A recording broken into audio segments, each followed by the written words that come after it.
Quem é você? Primeiro eu peço licença aos meus ancestrais para estar falando. E, bom, eu sou o Luan, filho da Lucimar, do Luiz, neto da Laura, da Júlia, do Chaga, do Zé Solino. E eu sou um jovem pesquisador, estudante da área de História e Patrimônio e tantas áreas que me fascinam, como o cinema e também a área negra, que é uma área tão abrangente e que vem me sugando a cada dia que passa. Qual a proposta do projeto? A proposta do projeto nasceu, primeiramente, de um anseio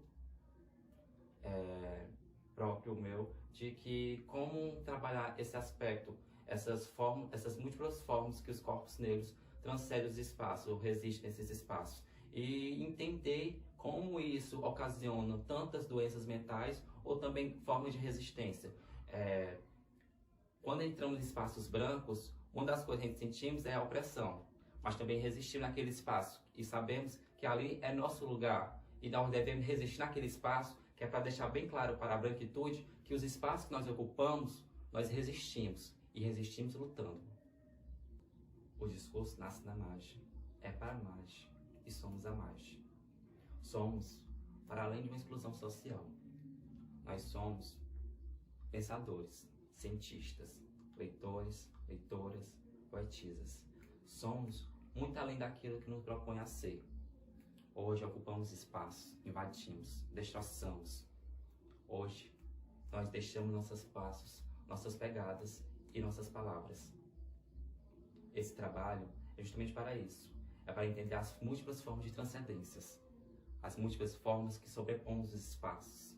Esse trabalho está para além de um trabalho pessoal, é um trabalho social, coletivo. Sou quem sou porque somos todos nós. Ubuntu. E o que te motivou a produzir esse trabalho? Só quando você quiser. Justiça. Justiça.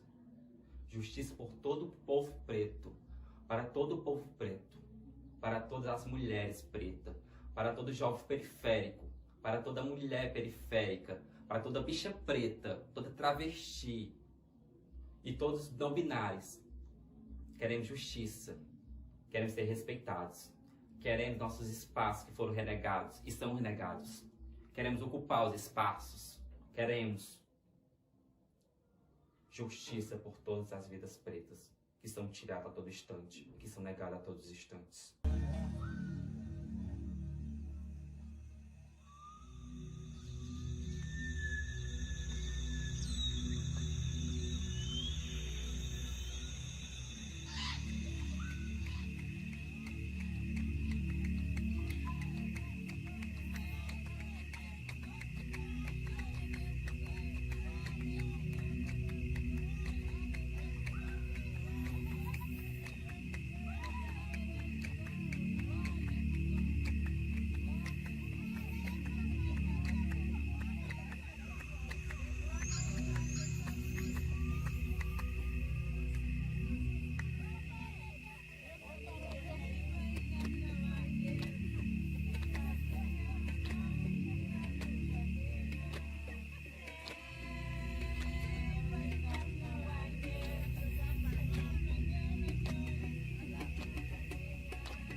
Uma vez, olhando os meus desenhos de quando eu era criança, encontrei um desenho meu, onde estava em cima de um mundo, segurando uma bandeira onde estava escrito paz.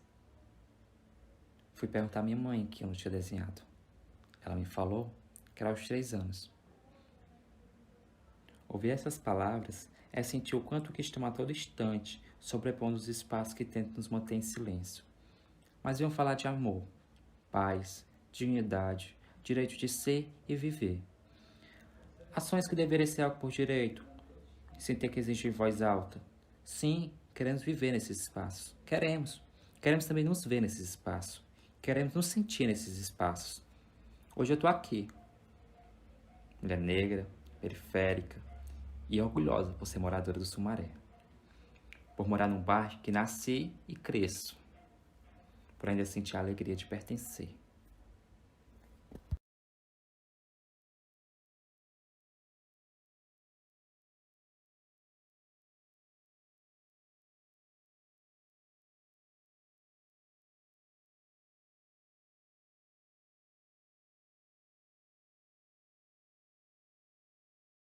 Eu sou a Nildinha, sou moradora do Sumaré, sou mulher negra, periférica e estudante de História.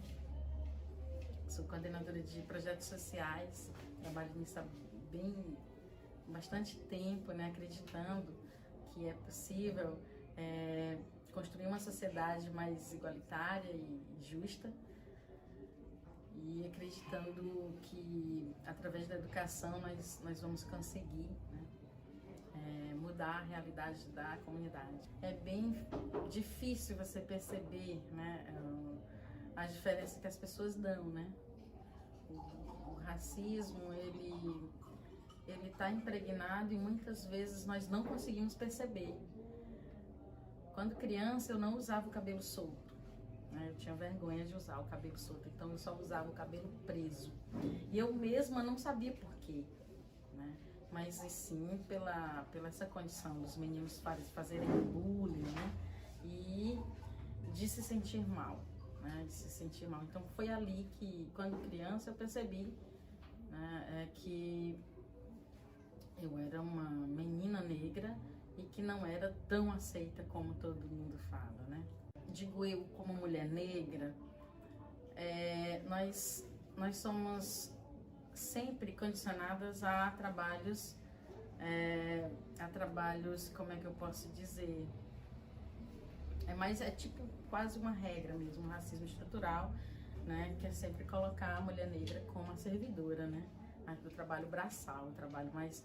E trabalhando na ONG Construtores da Paz, eu pude, né, participar e estar em meios, né, de pessoas brancas, ricas e privilegiadas.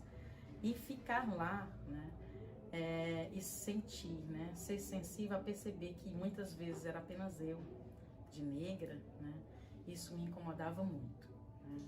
E até hoje, né, sempre chegar em um local que só tenha brancos, né, é a sensação que eu tenho que ainda existem os guetos, né, e nós ainda estamos separados, poucos chegam, né, para participar de lugares onde estão apenas brancos. E já diretamente respondendo a pergunta, né, muitas vezes eu me sinto mal em estar somente eu de preta, né. Foi quando eu entrei para o curso de História, né. O curso de História me deu essa condição de pensar um pouco mais sobre a ancestralidade, né, sobre a luta do meu povo, sobre o que eu represento, né, sobre o que eu devo representar. Então foi a partir de 2018, quando eu entrei para o curso de História na Universidade Vale do Acaraú, que eu fui pensando, né, através da história, o quanto, né, é importante lutarmos por uma luta que começou há muito tempo, né, e que dignamente, né, nós precisamos lutar pelo direito ao respeito. Então foi a partir dali que eu percebi, que foi ali que eu passei a usar o cabelo como eu queria. E para dizer, né, para você, hoje eu posso dizer, eu sou uma mulher negra e linda, né, e ninguém vai me dizer o contrário, nenhum padrão vai me derrubar de onde eu estou, com a coragem de dizer que nós precisamos lutar pelo direito de sermos nós mesmos. Existe uma alegria de ser uma mulher negra e periférica. Eu sou feliz na minha comunidade, no lugar em que eu pertenço, com as pessoas que eu conheço desde criança, e não posso deixar de dizer o quanto é muito difícil, né, chegar em alguns lugares, ou mesmo, né, eu contava em off, né, que algumas amigas não poderem vir à minha casa por uma condição de não poder vir na periferia, né, isso me deixava, e ainda me deixa um pouco incomodada. Então, é desafiador ser mulher negra e periférica, porém, eu quero deixar claro que é muito, para mim, né, eu tenho muita alegria em ser mulher negra e periférica. Até mesmo de andar na rua, como eu ando, né, eu acredito que fortalece a luta, né, a luta das mulheres negras de poder ser quem elas são, né. Eu sou, né, eu tento ser, né, eu tento ser a mulher, né, que as crianças queiram ser, né. É muito gratificante passar pela rua e ver as meninas negras, né, dizer assim, olha o cabelo dela, né, eu vou usar o cabelo assim. Então, quando eu sou referência para as meninas, as crianças negras, né, as meninas negras da comunidade, quando ela diz, ela tem coragem, então eu também vou ter coragem, essa é a maior forma de contribuir, né, com a representatividade. Quando você se vê no outro, né, sendo capaz de fazer, quando você vê no outro que é possível, né? Então, ocupar lugares que mulheres negras ainda não ocuparam, né? Fazer, né, atividades que mulheres, né, sobretudo mulheres e mulheres negras ainda não fizeram, eu acho que isso é a minha forma de poder contribuir com a sociedade e contribuir com as meninas negras, com as mulheres negras, é dizer que nós podemos sim, e nós não vamos temer, porque nós vamos estar juntas. Sim, e eu acho que essa é mesmo a principal fala, né? É ter o direito de ser, ou né, de ter a dignidade de ser, né? Acho que essa é a maior luta. Sem falar de racismo e sem falar de machismo. Mas é tão difícil não falar de, né? Acho que essas três coisas, né, acabam entrando, né? Que é essa condição de racismo, machismo, né? E também o capitalismo, assim. Se eu falar de uma e não falar das outras, né, são três coisas que se ligam, né? E é bem isso. Um homem nunca vai saber o que é ser uma mulher, do mesmo jeito que um branco nunca vai saber o que é ser negro, né? E a nossa luta tem que ser defendida por nós mesmos, sem esperar por macho ou por brancos. Acho que tem que ser bem assim, a gente tem que lutar e defender o que nós somos pelo direito de ser. Ah, sim, com certeza. A paz, acho que é bem... quando você fala em paz, você vai falar para um grupo de brancos, de pessoas privilegiadas, eles vão levar sempre para o misticismo, né? Assim, o espiritual. Eu vou estar em paz se eu tiver Deus, né? E, né, quando você vai falar, né, de paz para um grupo, eu vou dizer aqui, para um grupo que não tem nada, nem comida todo dia, é mais difícil, né? Como é que eu vou falar de paz se está faltando tudo, né? Como é que eu vou falar de Deus quando está faltando tudo? Então, quando você leva, né, quando você defende paz para um grupo que tem privilégios, é bem mais fácil. É você dizer mesmo, está faltando Deus na tua vida para tu ter paz, porque o resto ele já tem. Agora, quando você vai falar de paz para um grupo que não tem, né, não tem casa, não tem, né, não tem moradia, não tem segurança, não tem direitos, aí é mais complicado você falar. Porém, essa é a diferença, né? A experiência mais forte foi visitar a casa de um traficante. Eu moro aqui, né? E não é tão fácil, né? Eu tenho uma alegria, como eu acabei de falar, eu tenho uma alegria de morar aqui, porque eu vim para casa ontem por volta de 00:30. Né? Eu cheguei em casa, abri minha porta, né? E sem problema algum. Os meus pais estavam na calçada da casa deles, olhando para mim, né? E eu entrei sem problema algum. Mas para dizer isso para alguém que não vive a minha realidade, eles não acreditam bem nisso. Não, chegou no Sumaré, 00:30, entrou na tua casa sem medo nenhum. Isso é mentira, né? Então, assim, a convivência com traficantes é bem mais como é que eu posso dizer assim, mais leve, né? Do que pessoas que nunca nem falaram com um traficante, né? Mas ir até a casa de um traficante, pedir por uma situação para que, tipo, mediar, né? Mediar uma situação para que não acontecesse uma guerra, foi uma experiência muito inesquecível, né? Eu sinto cada vez que lembro, porque você pedir a alguém que não tem nada a perder ou que possivelmente queira fazer aquilo por pura, eu nem sei dizer o que eles, ou porque eles fariam uma certa situação que iriam fazer e a gente pediu e eles acordaram com a gente uma certa situação. Então aquilo ali foi muito difícil, né? Chegar para uma pessoa que poderia simplesmente, né, ou facilmente matar, né, pedir que ele não matasse foi muito difícil. Particularmente eu não gosto quando uma pessoa chega perto e toca no cabelo e diz assim, ai, cabelo lindo, né? Assim, meio cínico, né? Adoro esse teu cabelo, né? Ai, eu queria ser negra. Eu queria ter a tua cor. Gente, isso é tão desprezível, sabe assim? E isso machuca, porque você vê ali que a pessoa tá pensando o contrário do que tá falando, né?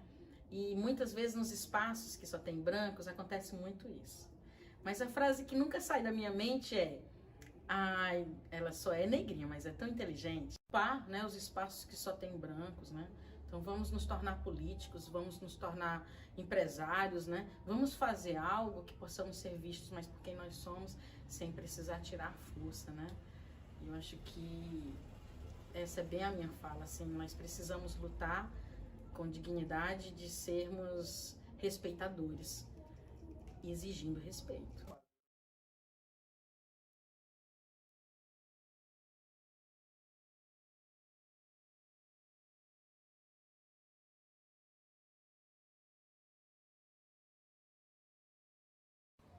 Eu não falo amém quando eu falo com meu Senhor. Desculpe sem outra língua, o que arou. Meu santo fala iorubá e não latim. Vive um espaço que por mais de anos foram negados estar aqui, de sentir as energias que transbordam, energias que vêm sendo sentidas através de séculos, de décadas, de anos.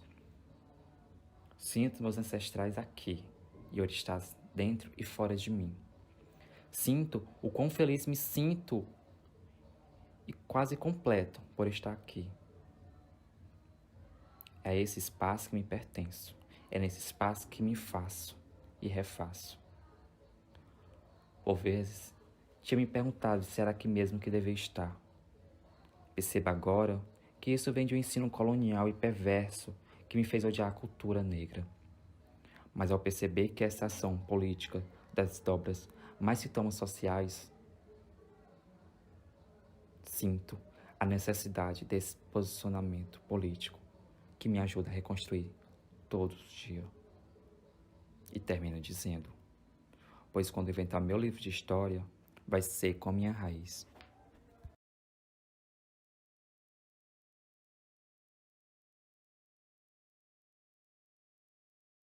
Meu nome é Beto, pai Beto de Oxóssi, dirigente do Centro de Umbanda, Macaé do Caboclo Pena Verde.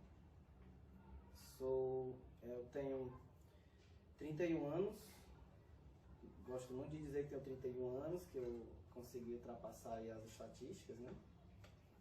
Um homem preto da periferia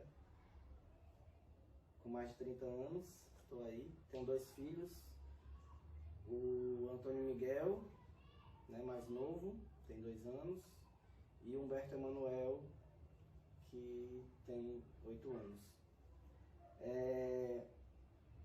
Eu também sou músico, percussionista, artesão, gosto de cuidar das plantinhas também. Assim, acho que o contexto histórico, né, toda vez que fala, né, que se cita, né, cada vez me sinto cada vez mais afastado ou da história negada, né? Fico ali nesse limbo aí de querendo, a gente procura saber quem é, né? porque nos é negado dizer quem a gente é de verdade. E assim, eu vejo como é uma problemática, né, que é bem complexa dentro do que a gente vive. Quando consigo dizer a gente, né, é o povo negro no geral. E de fato é um negócio bem complicado, porque é como se colocasse todas as pessoas negras, os corpos negros, como sendo tudo a mesma coisa, né? E isso também é uma estratégia, né? De diminuir a gente culturalmente, diminuir a gente enquanto ser humano, negar essa história, negar esses valores de família, esses valores religiosos, esses valores sociais que o povo negro traz, né? Conscientemente ou inconscientemente. Eu era o único negro da sala, né? Partindo daí. Isso já na minha infância, desde quando eu me lembro de detalhes da minha infância. E aí sempre foi explícito, assim, eu nunca pude dizer, não, eu não sou negro, né? Acho que depois, com o tempo, foi que eu fui entender o que isso significava, mas sabia que eu era negro e que tinha algumas coisas que eu não podia fazer. E algumas coisas que mesmo não fazendo as pessoas já achavam que eu fazia, isso sempre foi escancarado, nunca foi... assim, a minha família também tinha muita dificuldade de lidar com isso porque também não teve acesso, né? Não teve acesso a essa discussão, então, inclusive reproduziram, né, durante algum tempo da minha vida, da nossa vida, algumas falas, algumas coisas, né, estereotipadas sobre o povo negro, algumas piadas, né, pseudo-piadas aí. Tive primeiro a religião, né, a Umbanda em si, né, como primeiro passo para me reconhecer. Acho que nem me reconhecer, porque a pessoa que me iniciou também não sabia desse discurso, não entendia, ou não pautava, né?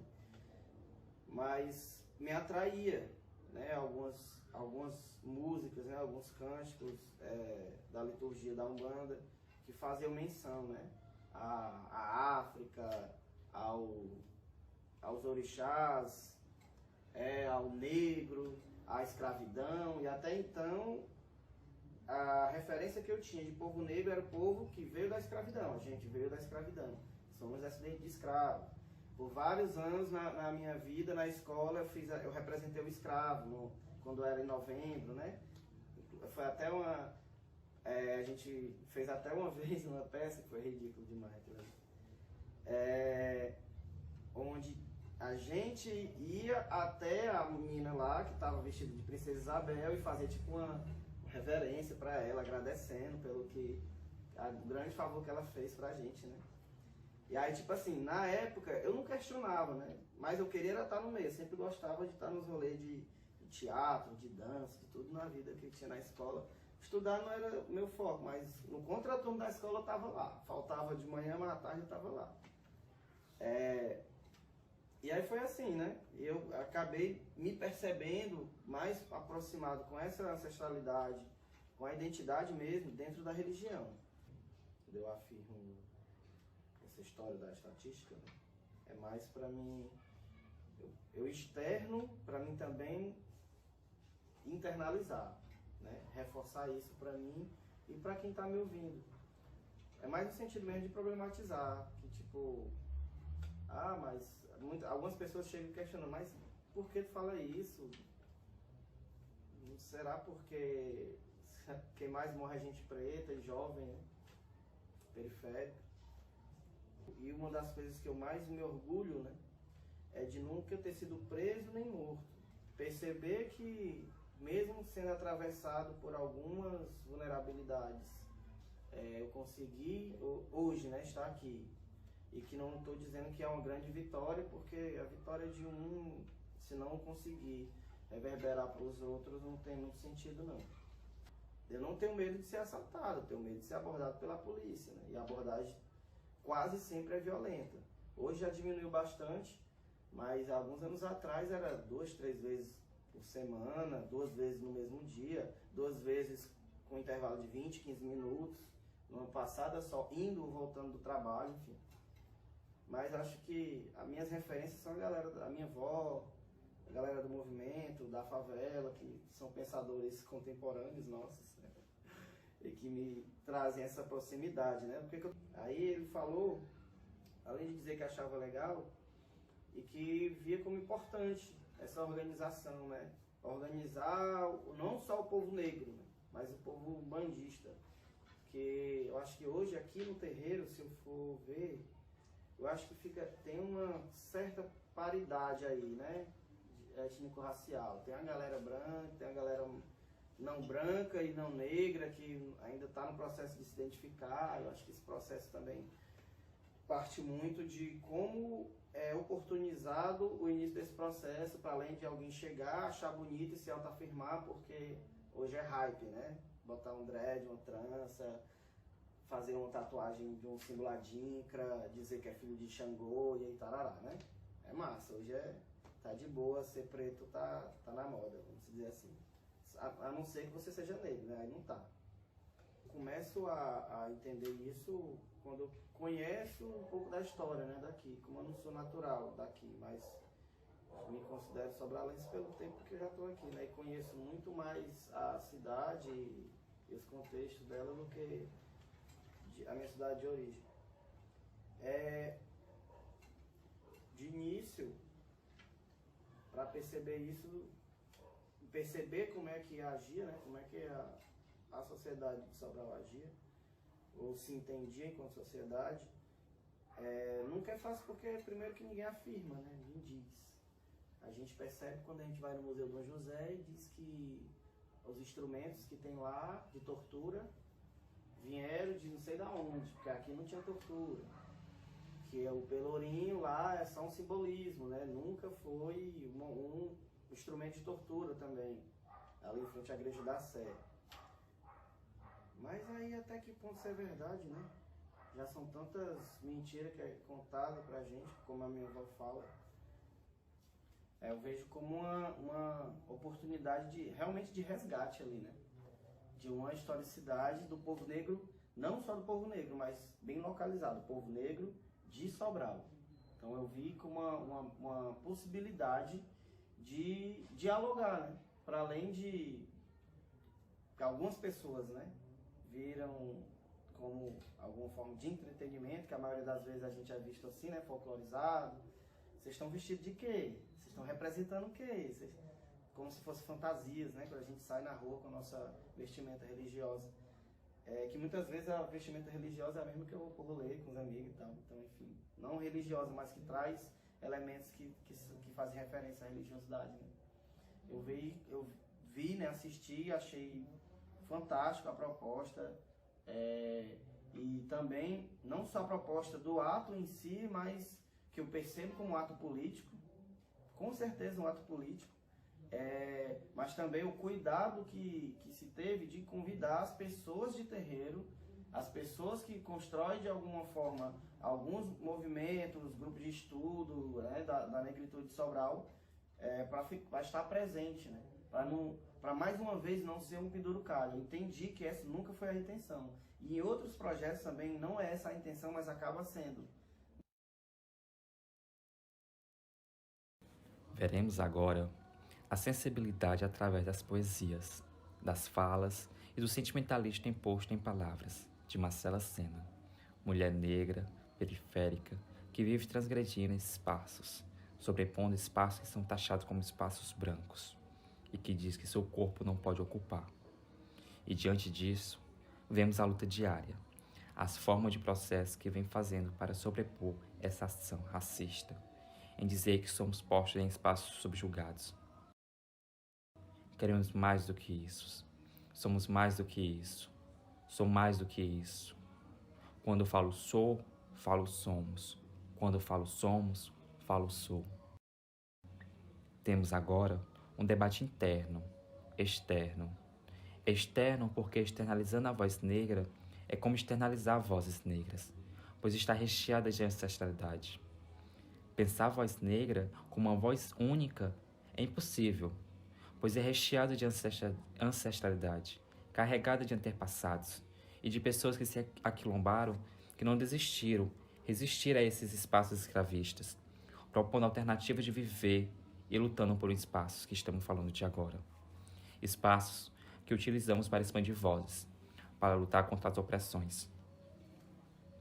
A luta antirracista iniciou nos nossos ancestrais Iniciou quando as nossas avós apanharam caladas, quando resistiram à dor em silêncio, como forma de resistência. Estamos hoje aqui, na Oca, um coletivo que vem sendo construído na margem e para a margem, que é chamado de Casa de Criação e Produção Cultural Periférica. Uma casa totalmente transgressora ao espaço que está inserida geograficamente, que fica situada no centro de Sobral, que tem como propósito acolher pessoas periféricas e LGBTQIA+. E, além do mais, é uma casa de produção artística em coletivo.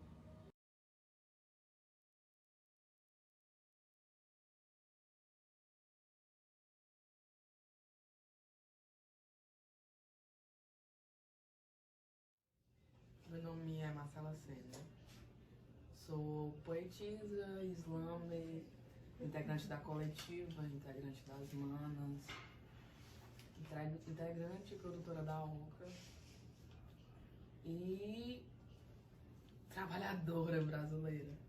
Trabalho 8 horas por dia, de segunda a sexta. Então é bem corrido viver uma vida de artista dentro desse meio. Tem um episódio que é o que eu mais lembro, sabe? Que foi quando eu era criança, não, eu acho que na alfabetização, alguma coisa assim, só sei que era na aula de história. E a professora tava falando sobre escravidão. Aí teve um aluno, um colega meu de classe, que eu nem lembro mais o nome dele, mas me lembro dessa cena que a professora tava falando de escravidão e tal e tal. Aí ele falou, a gente era criança, 10, 11 anos, acredito eu.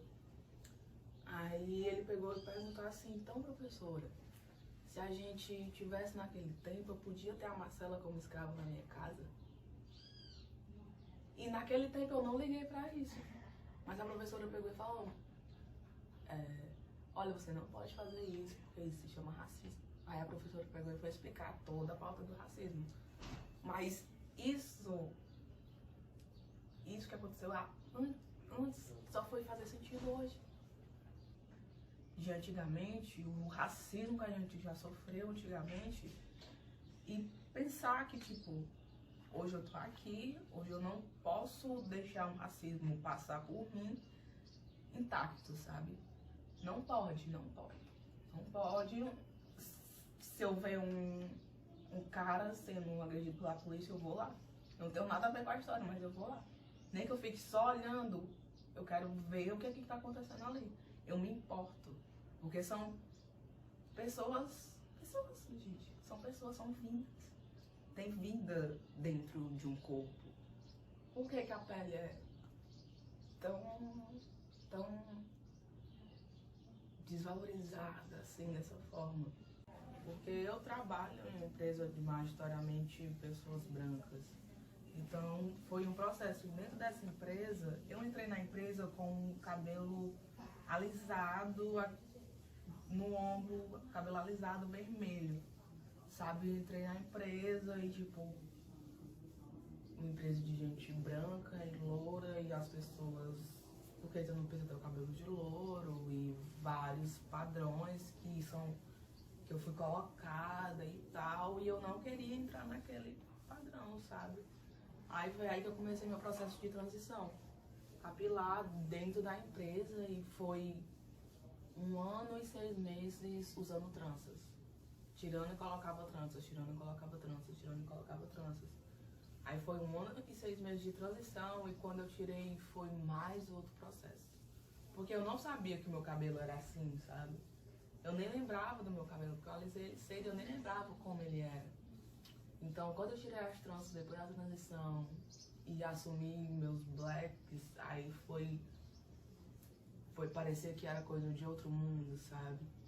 Aí foram várias opiniões, que tipo, eu tava me vestindo foda pra caralho, mas aí outras pessoas tinham opiniões dela, e as pessoas não guardam a opinião merda delas só pra elas jogam, né? Por isso eu tinha muito receio de frequentar locais que tem pessoas brancas, pra não evitar o chamamento de atenção.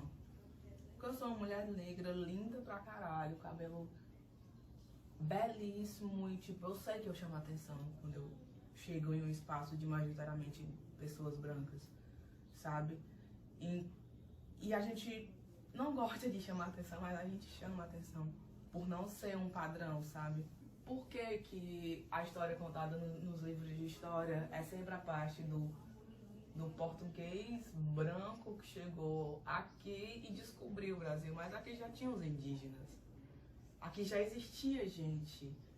E essa gente que tá hoje lutando por territórios contra gente branca, sabe?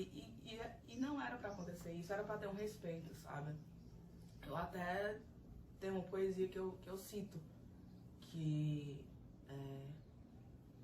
os indígenas estão lá, lutando pra ter um território que é deles por direito, gente. É deles por direito, eles pisavam nesse solo antes do primeiro navio negreiro. E por que eles não têm esse respeito, sabe?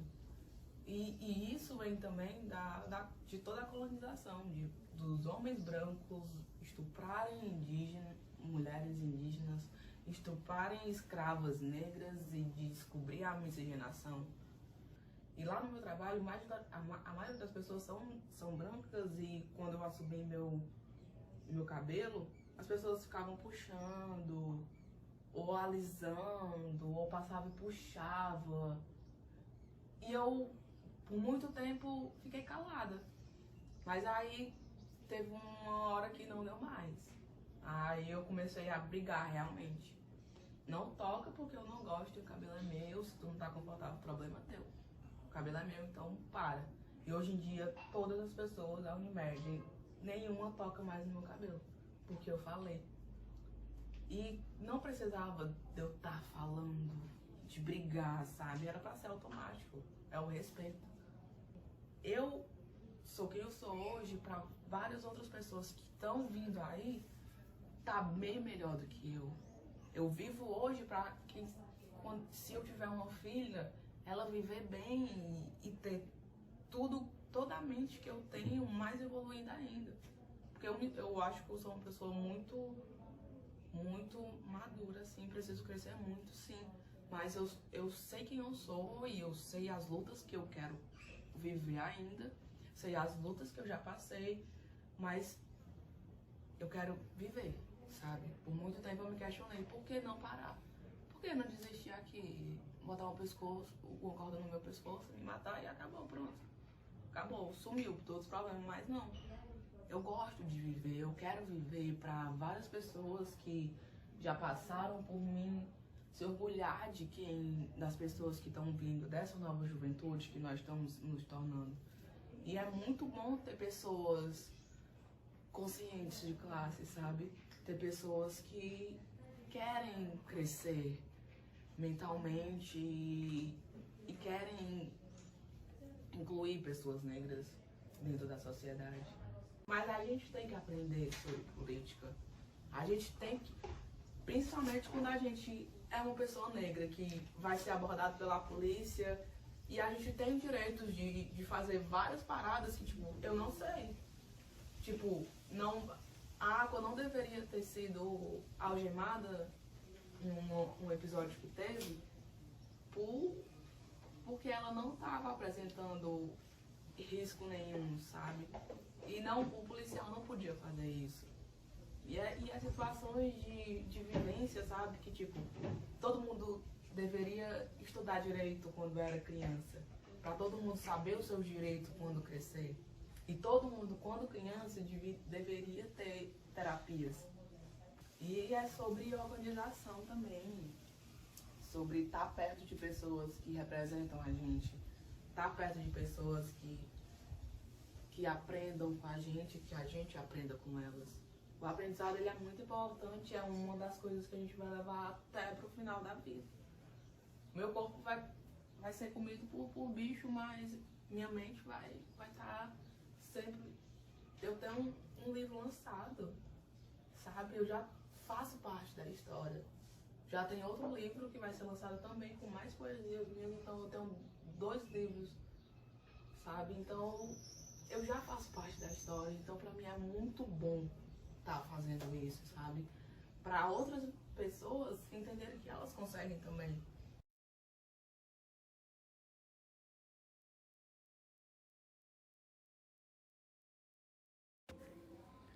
Prazer.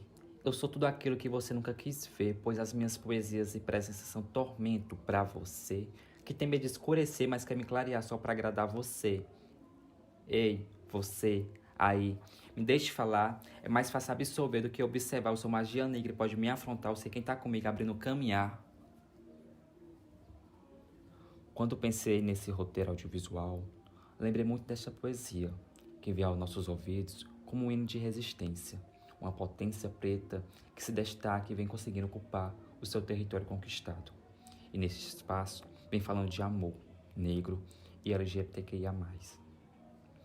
A luta diária que fortifica é a mesma que impulsiona pelo um dia em que possamos me reencontrar em espaços de poder que frequento.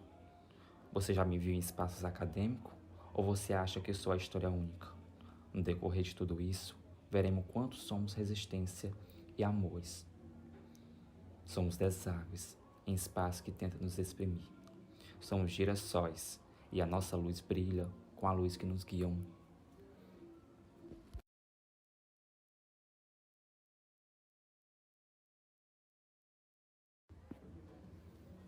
A arte vem refazendo pensar o meu lugar na sociedade. Pensar as múltiplas formas que me faço, refaço nos espaços que tentam me tirar. E eu, uma bicha atrevida, resisto, insisto e fico. Sou mais que um corpo em um espaço, sou uma pessoa. Somos deságuas em espaços que tentam nos exprimir. Somos girassóis e a nossa luz brilha com a luz que nos guiam.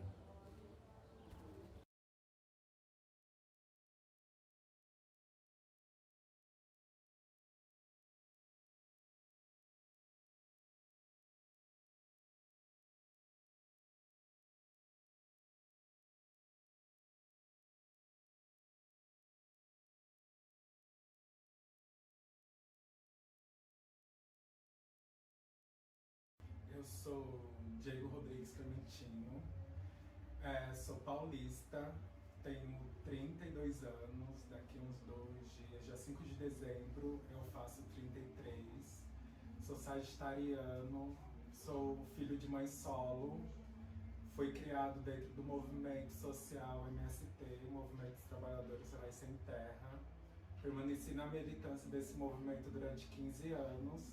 Foi através desse movimento que eu tive a oportunidade de me formar como técnico, sou formado em técnico cooperativismo. Com ele também tive a oportunidade de viajar para vários lugares daqui do Brasil. Fui para fora também, estive no Haiti fazendo um trabalho de missão lá, de reflorestamento com jovens haitianos. Sou ilustrador, aprendiz de tatuador, sou transista. E atualmente eu trabalho com prevenção de violência num dos bairros mais estigmatizados aqui de Cidade de Sobral, que é a Residencial Nova Caiçara, e trabalho atuando como articulador de juventude. Sou civilmente registrado como Paulo Henrique, sou socialmente conhecida como PH, artisticamente me reconheço como bicha poética, praticamente um vulgo, né?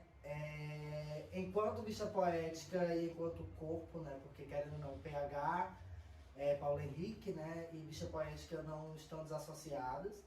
A bicha poética tá pra mim assim como a Anitta tá pra Larissa, assim como a Pablo Vittar tá pro Pablo Vittar, né? Então a bicha poética ela faz parte de mim, enquanto bicha poética, enquanto corpo, enquanto corpe, né? Eu me reconheço como um corpo preto, né, um corpo não binário.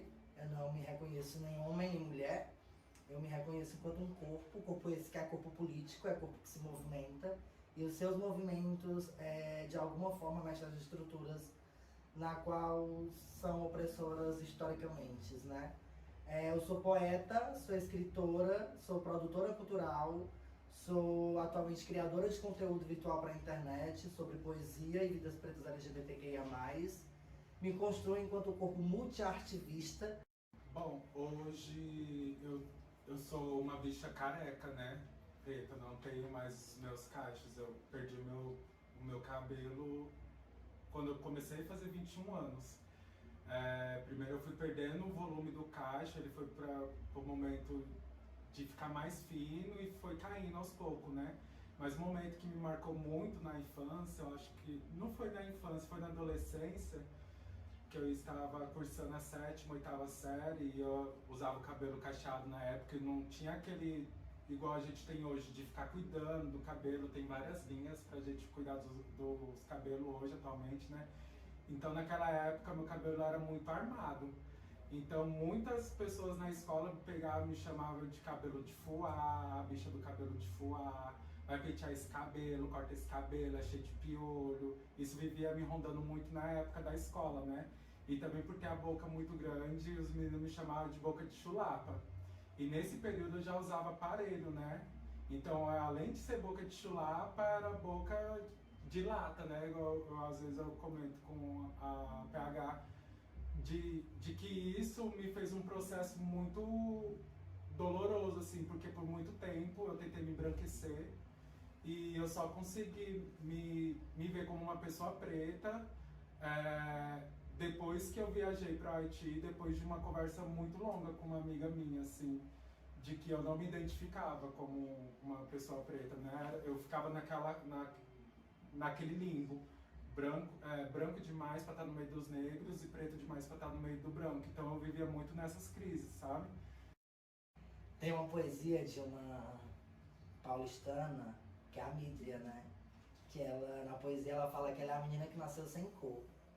E eu, por vezes, eu me vi nesse lugar porque eu me vi como a bicha que nasceu sem cor, né? E é muito dessa frase como que o Diego fala, eu nasci tão sem cor ao ponto de ser branca demais para estar no meio dos pretos, né? Mesmo tendo vários traços negroides, as pessoas ainda me colocam num lugar de não negra, né? Por conta de traços que, querendo ou não, eu percebo que são frutos de uma miscigenação / estupro que aconteceu no nosso país, enfim, não só no nosso país, como basicamente quase todo mundo, né? Principalmente nos países negros. E então eu sempre me vi como essa bicha que não tinha cor, porque eu era branca demais para estar no meio dos pretos e preta demais para estar no meio dos brancos. Minha mãe é uma mãe solo e minha mãe precisava se manter de diversas formas e ela precisou trabalhar no buffet, na qual ela trabalhava 3 turnos por dia, né? Aliás, minha mãe passava mais tempo no trabalho do que em casa, e nesse período que a minha mãe trabalhava, minha mãe me levava pro trabalho dela.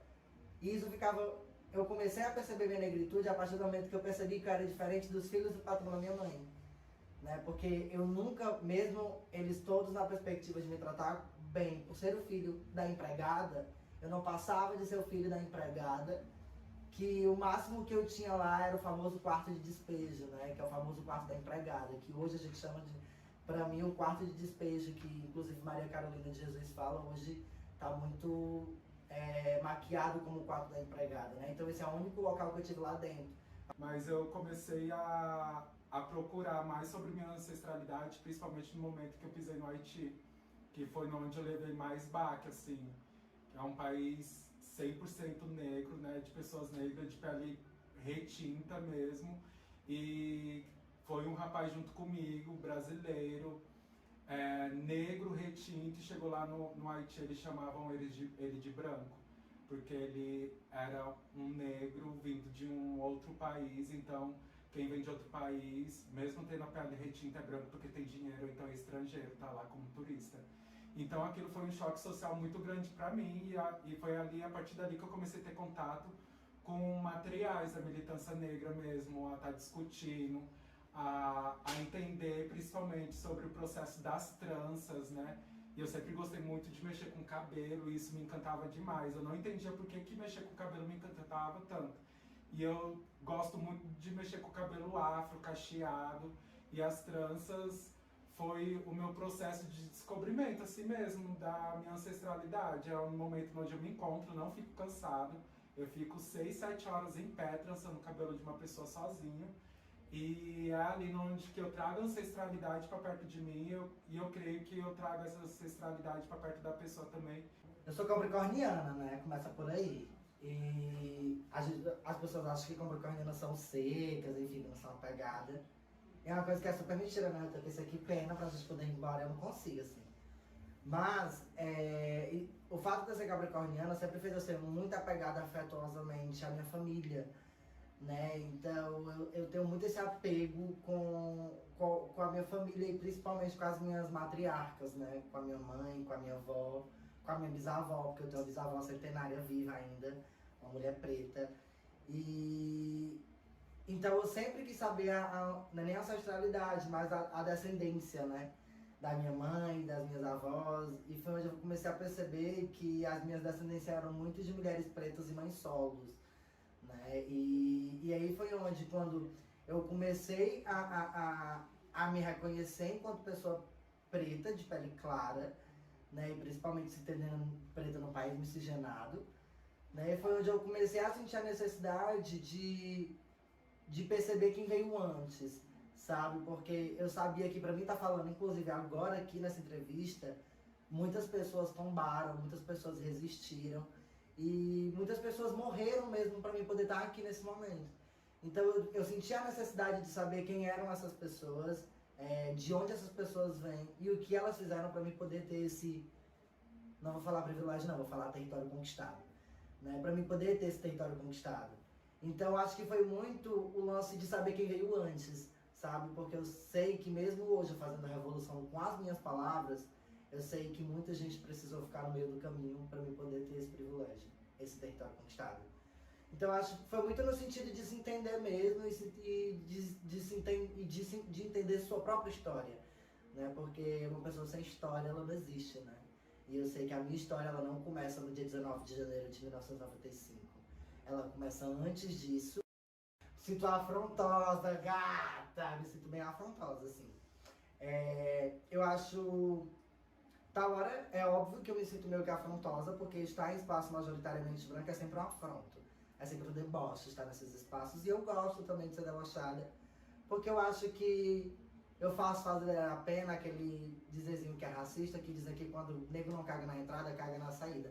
Costumo dizer que eu cago nas duas pontas porque eu não sou obrigada, né? Porque eu sou debochada mesmo. Mas eu me sinto, quando eu estou em espaço majoritariamente branco, ao mesmo tempo que eu me sinto nesse deboche, eu me sinto história única, né? O que Grada Quilomba fala que se torna um risco quando você se torna a preta da história única, né? A que tá ali para poder preencher a famosa cota. E eu não quero isso, né? Quando eu estou em espaço majoritariamente branco, eu sinto justamente esse deboche porque eu sei que eu estou abrindo espaço para outras pessoas negras. E essa é a minha ideia quando eu estou nesses espaços. É ver mais pessoas negras ocupando esses espaços que elas não ocupavam. Então, ao mesmo tempo que eu me sinto essa história única que eu acho perigosa, né? E acho que é por isso que toda vez que eu chego em algum espaço eu tento trazer outras pessoas negras comigo para mim não ser essa história única, né? Porque senão até pro racismo isso é um prato, né? Uma bola dentro. Então eu costumo, ao mesmo tempo perceber que eu sou história única, eu costumo me achar como uma pessoa debochada, por saber que estar em espaços que são majoritariamente opressores, você está ali já é um afro-deboche, como eu costumo dizer, né? Então eu acabo me sentindo uma afro-patricinha no meio dos brancos. Eu também, eu sou muito de usar o deboche e eu uso o deboche de uma forma muito sarcástica. E eu sou sagitariano, sei fazer isso muito bem. As pessoas às vezes levam isso como uma parte minha de autossuficiência, né? E minha mãe sempre dizia, você tem que demonstrar que você é melhor do que o outro, muitas vezes. Se ele provar que você é melhor, você tem que demonstrar que é melhor outras vezes, né? Mas muitas das vezes também eu me sinto muito incomodado. E eu sou uma pessoa que soa muito, eu sinto isso no corpo, né? Quando eu estou nesse espaço, meu corpo reage àqueles espaços. Geralmente eu sou muito, fico nervoso, fico com as pernas trêmulas, mas só que eu me faço de forte para mim não transparecer isso, né? Porque o motivo da gente também transparecer esse nervosismo faz com que as atenções voltem pro nosso lado e a gente se torne a caça, né? Como eu estava comentando com vocês anteriormente, dos momentos que a gente teve, né? de sofrer racismo no mercado, em lojinhas específicas, mesmo a gente tentando mostrar esse deboche, mesmo a gente tentando se mostrar forte, o nosso corpo se reage sempre de uma forma que a gente não gostaria que reagisse, né? É um desafio. Além de ser bicha preta, periférica e paulista, numa terra cearense, é um desafio. Eu não sofri xenofobia, mas se vocês pisar na minha terra, vocês irão sofrer xenofobia, né? Por exemplo, se a bicha poética for pra minha terra, além dela ser preta, periférica, cearense, sofreu xenofobia, né? Mas só que eu creio que é uma resistência. Daqui a alguns dias estarei fazendo 33 anos, 33 anos de pura resistência. Porque eu era bicha desde criança. E sempre brinquei movimentando a mão, sempre minha mãe batia na minha mão, porque eu brincava muito com as mãos. Então para com isso, menino, não movimenta tanta mão, né? E eu vejo que é ser resistência, é ser forte e ser um espaço de outras bichas ou então até outras crianças viadas de olhar pra gente e falar assim, sim, eu posso ser aquilo, entendeu?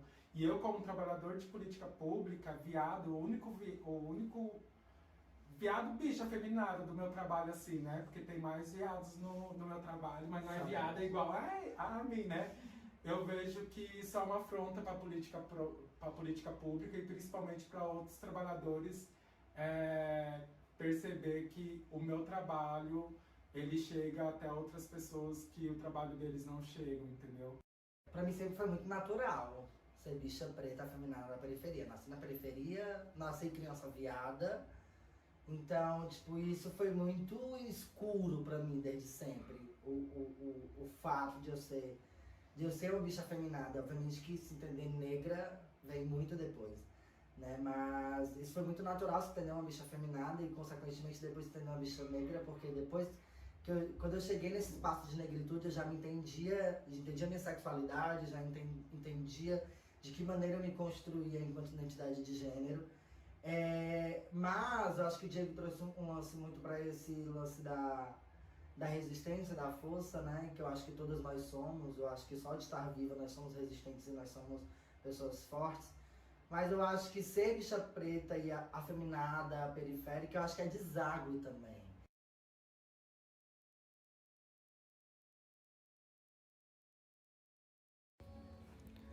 Presenciar uma bicha preta ocupando um cargo de professora na Universidade Federal Cearense e em uma escola municipal sobralense, sem dúvidas, é perceber o corpo contra-hegemônico funcionando no sistema hegemônico. É sentir e perceber que a luta das primeiras bichas pretas não foram à toa. É ver o poder da apropriação do termo bicha preta e todo o seu teor político agindo. Hoje, estou aqui, uma bicha preta que vem sendo influenciada pela Vera Verão e Linda Quebrada. Interessante falar que parte de um local de criadora de conhecimento, de epistemologias. Suas palavras partem de um campo de vivências diferente referentes aos outros entrevistados. Partem de um acadêmico. Não que os demais não sejam, longe disso. No mesmo momento que o discurso vem dessa área, o discurso e a presença se encontram no anseio de poder sentir pertencente aos espaços que o frequentamos. No anseio de podermos expressar nossas religiões e nossas culturas sem ser julgados, ou classificados como pessoas menores, ou taxados como ciência menor. Sentimos o poder das suas falas, das teorias que defende. Sentimos o quão é necessário pensar o termos enviadecer, o quão é necessária essa ação de alto amor e autocuidado.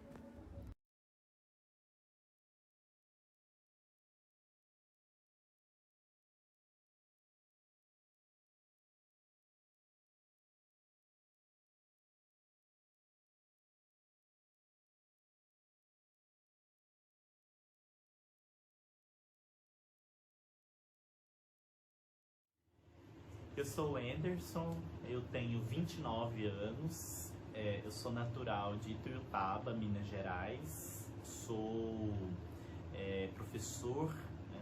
Sou formado, licenciado em música, canto pela Universidade Federal de Uberlândia, também tenho mestrado em música, também em canto, na mesma universidade. E atualmente eu sou doutorando em educação pela Universidade Estadual do Ceará, pesquisando raça, sexualidade, gênero nos currículos em música na região norte do Ceará, em mais especial ainda na cidade de Sobral. E eu sou atualmente professor, como eu disse, na escola Maria Dorilene, Arruda Aragão, como professor de música, né? Atuo como professor de música e também sou atualmente professor substituto na Universidade Federal do Ceará no curso de música. Então, sou músico desde sempre, né? Desde quando eu me entendo por gente, sou músico, né?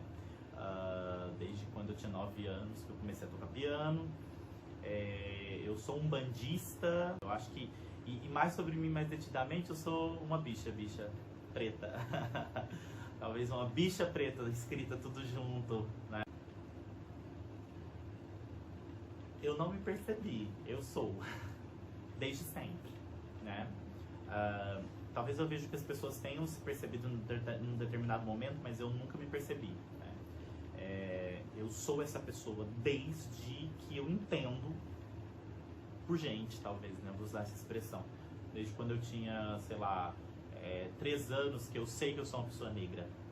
Porque eu me sinto assim completamente imerso numa lógica brancocêntrica que eu não consigo me desligar dela. Nem eu e nem ninguém, né? Eu acho que, primeiro de tudo, eu sempre me senti com muito medo de estar ali.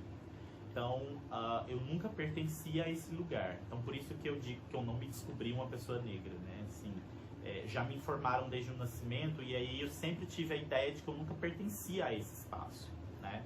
Assim como, por exemplo, quando chega uma quantidade de pessoas brancas, né, pra eu, sei lá, pra falar comigo, por exemplo, eu me assusto, né? Justamente porque eu ainda tenho comigo uma ideia de que pessoas brancas têm uma grande dificuldade para se perceberem racistas, né? Então, todos os espaços construídos, eles são espaços pensados para pessoas brancas, né? Então, ainda ontem eu dizia assim com meu esposo que pessoas brancas são preparadas para sucesso, enquanto pessoas negras são preparadas para trabalho, né? E sempre é assim, e não sou eu que estou dizendo, quem diz isso é a Lélia Gonzalez, né? Em 1972, ela já disse. E isso dá um medo, hoje em dia, especialmente, né? Porque a gente, pelo menos nos espaços que eu ocupo, eu não vejo pessoas negras ocupando.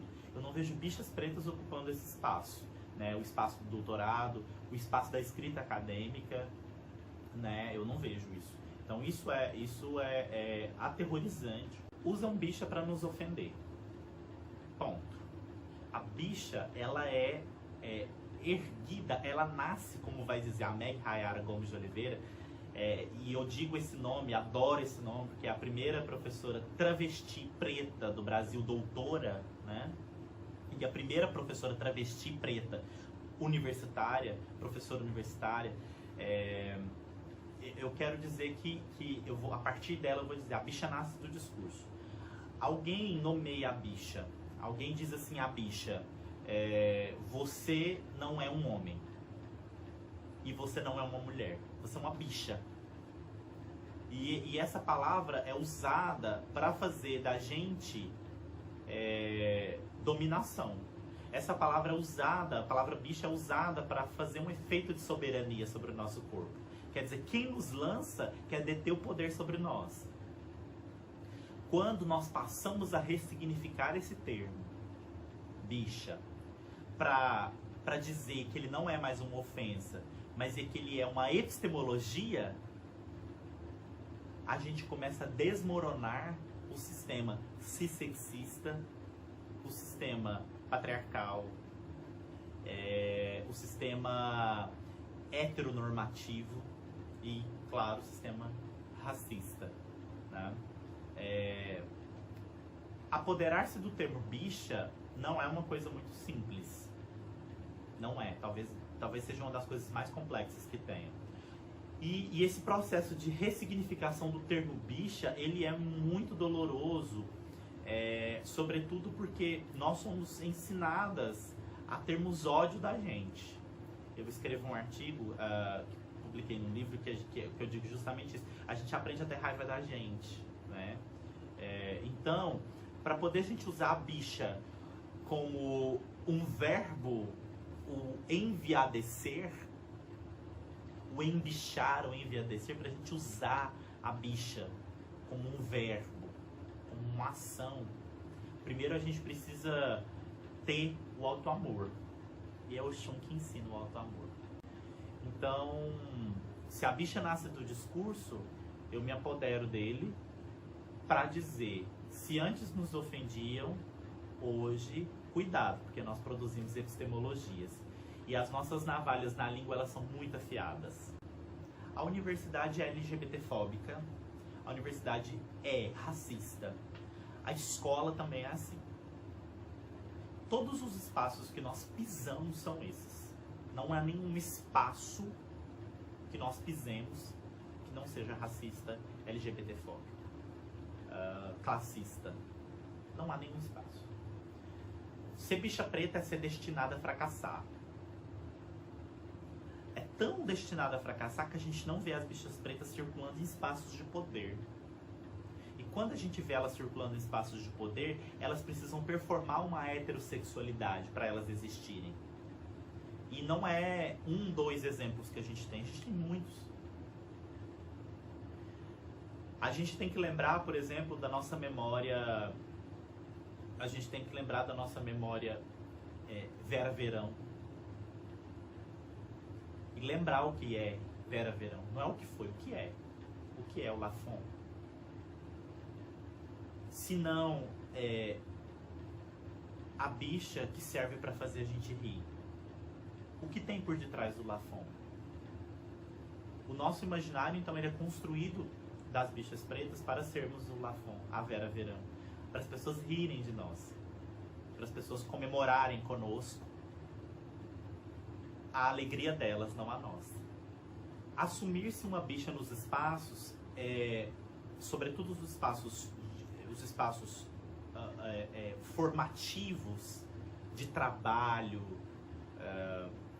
é você matar um leão, não, talvez um leão, um búfalo, um leopardo, um tigre, juntos por dia. É isso, assim, é todos os dias, é esse enfrentamento. Não há nada além, assim, de felicidade que a gente tem. A felicidade eu vou usar Belchior, é uma arma quente para poder. Então, lutar contra esse sistema de poder às vezes é muito cansativo, assim. Quantas vezes eu já não chorei, cheguei em casa e chorei. Quantas vezes, assim, por exemplo, eu já tive pânico de entrar dentro do Uber e trabalhar. Na universidade. Na escola, não. A escola é o único lugar onde eu posso ser quem eu sou, sem ser julgada. É o único lugar onde os alunos me acolhem, as alunas me acolhem. Porque quando eu chego na escola, ai meu Deus, eu me emociono.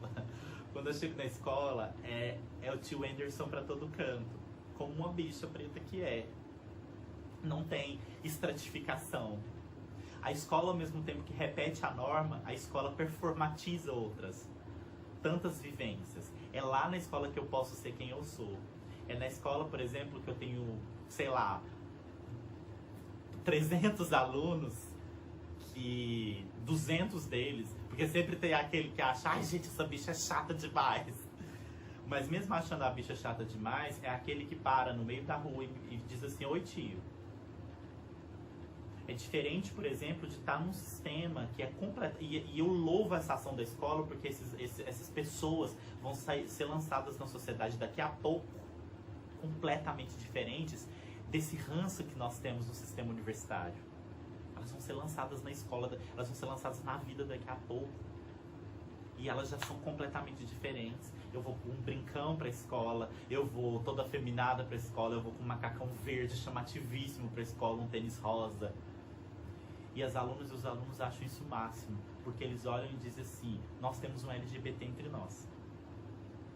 Mas ao mesmo tempo nós temos uma pessoa negra que a presença de uma bicha preta em um espaço socionormativo desloca todos os lugares confortáveis que estão, para o bem ou para o mal. Mas nós somos, posso dizer seguramente, assim, que nós somos Iabás. Somos as filhas das guerreiras africanas.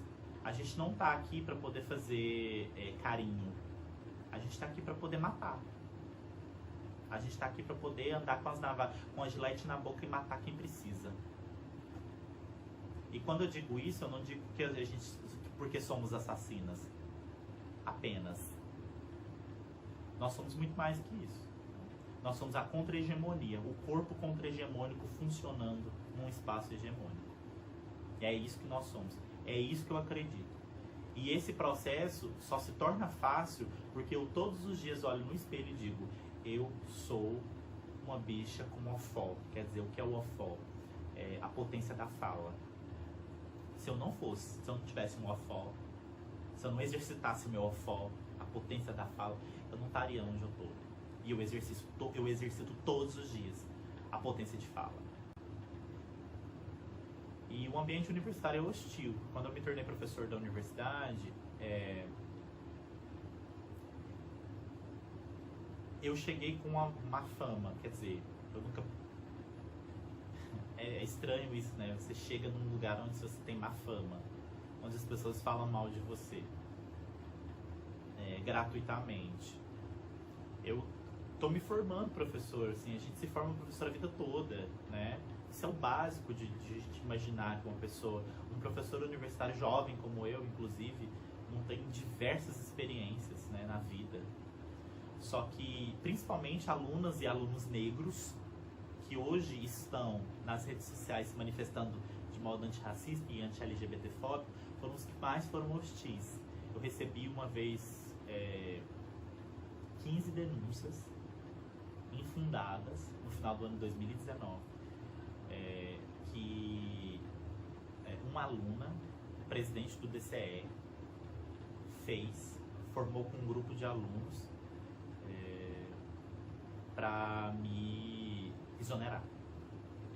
Isso aconteceu. Isso me fez distanciar, por exemplo, eu fiquei muito magoado, porque eu sofri um racismo religioso, né, na universidade, o dia que eu fui cantar. Isso tudo aconteceu em função de um dia, especificamente, que eu fui cantar. Eu fui paramentado com as minhas guias, com o meu turbante. Os alunos se recusaram a subir no palco que eu subi.